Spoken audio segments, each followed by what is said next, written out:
যারা রাজনৈতিক প্রেক্ষাপটে রয়েছে তারাও কিন্তু মানবিক কাজ করতে পারে। সেই সঙ্গে যারা চাকরিজীবী রয়েছে, যারা গার্মেন্টস চাকরি করে তারাও কিন্তু মানবিক কাজ করে। সেই সঙ্গে প্রবাসী যারা রয়েছে তারাও কিন্তু মানবিক কাজ করে, তারা আরো বেশি কাজ করে।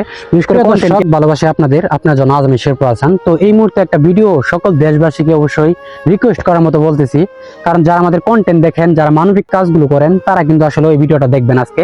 আর ভিডিওটা যদি ভালো লাগে অবশ্যই শেয়ার করবেন, কেননা আমি বলতেছি আজকে আপনাদের সঙ্গে যে সামনের ঈদ, আর ঈদ কিন্তু চলে আসছে, কারণ অনেক গরিব অসহায় মানুষের কিন্তু আসলে শপিং করা কিন্তু হাতে টাকা পয়সা নাই। আর সেই সঙ্গে কিন্তু আসলে রমজান মাস উপলক্ষে কিন্তু অনেক মানুষ মানবিক কাজ করে। তো আমি আপনাদেরকে আহ্বান করে বলতেছি যেন আপনারা একে অপরকে মানুষের পাশে দাঁড়ান। এইভাবে যদি পাশে দাঁড়াতে পারেন তাহলে কিন্তু আরো বেশি ভালো হবে। মানুষ কিন্তু আপনাদেরকে ভালোবাসবে, আল্লাহ তাআলা খুশি হয়ে আপনাদের সকল গুনাহ কিন্তু মাফ করে দিতে পারে। এই মানবিক কাজের জন্য আমরা যদি এগিয়ে না আসি, এই দেশে দেখবেন দুর্ভিক্ষ চলে আসবে। কারণ মানবিক আছে বলে কিন্তু দেশে অনেক বেশি আগের থেকে অনেক মানুষ কিন্তু স্বস্তিভাবে বসবাস করতেছে। তো আমি আপনাদেরকে আহ্বান করে বলতে চাচ্ছি, শুধু কন্টেন্ট ক্রিয়েটররা এই দায়িত্ব নেবে না, সাধারণ যারা পদে চলাফেরা করে তারাও কিন্তু আসলে পারবে। যারা রাজনৈতিক প্রেক্ষাপটে রয়েছে তারাও কিন্তু মানবিক কাজ করতে পারে। সেই সঙ্গে যারা চাকরিজীবী রয়েছে, যারা গার্মেন্টস চাকরি করে তারাও কিন্তু মানবিক কাজ করে। সেই সঙ্গে প্রবাসী যারা রয়েছে তারাও কিন্তু মানবিক কাজ করে, তারা আরো বেশি কাজ করে। বিশেষ করে কন্টেন্ট ক্রিয়েটরদেরকে মানে সাথে থাকে, মানে তাদেরকে হেল্প করে, যে বিশেষ করে প্রবাসীরাই তারা কিন্তু মানবিক কাজের জন্য এগিয়ে আসে।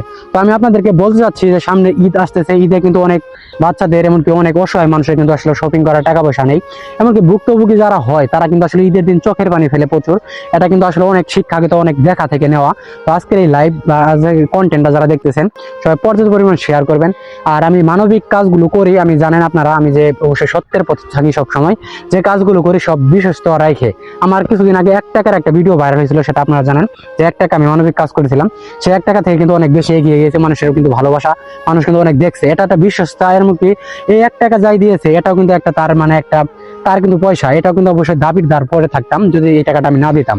তো আজকের এই ভিডিওর মাধ্যমে আমি আপনাদেরকে বলতে চাচ্ছি, দেশের যত মানুষ রয়েছে, যত মানবিক কাজ করেন, শুধু কন্টেন্ট ক্রিয়েটর ছাড়া সাধারণ মানুষ যারা চলাচল করেন তারাও কিন্তু চাইলে ছোট ছোট করে আকারে আপনারা মানবিক কাজ করতে পারেন। এতে কিন্তু আরো বেশি ভালো কাজ হবে।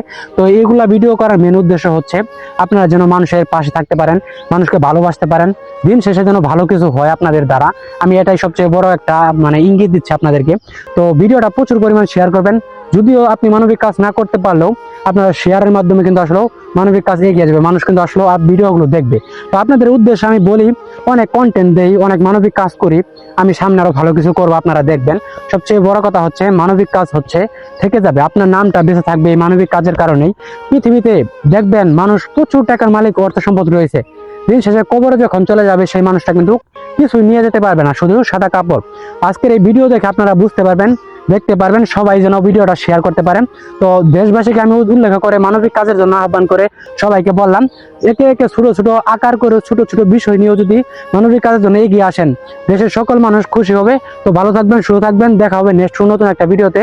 আজকের মতো এখানে বিদায়, আল্লাহ হাফেজ।